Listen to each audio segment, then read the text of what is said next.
Assalomu alaykum hurmatli haydovchilarimiz. Hammalarga Qurbon bayrami muborak bo'lsin. Mana Jak Skiz avtomobilimizni hozir yangi yo'lga jo'natyapti.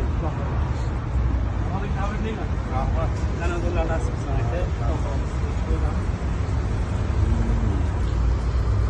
Tentovka seli, tentovka prom tovar, bartovoy seli, bartovoy sotuvda mavjud. Shoshilinglar. Bayram muborak bo'lsin hammalarga.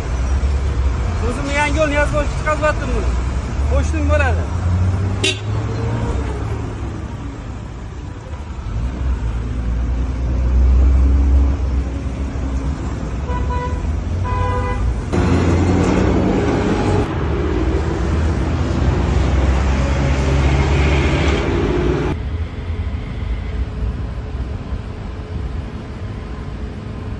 Yangi yo'l Niyozboshga jo'natdik. Hammalarga sizlarga ham yaxshi kunlik nasib qilsin. Kirkiga Qurbon bayraminglar muborak bo'lsin. Shu mashinamizdan kerak bo'lsa alohida chiqishni xudo xohlasa. Ashadvalik naqdga to'lov qilishdi. Agar sizlarga xohlasangiz naqd kirib qilib bemalol qaytib qilsangiz bo'ladi. Xudo yo'llarni ochib yaxshi kunlik xizmat qilsin. Alloh. Hurmatli haydovchilarimiz, Jak rasmiy dillarga kelsangiz ishlarni endi tez shaklda hal qilib beramiz. Xudo xohlasa. Sog' bo'ling.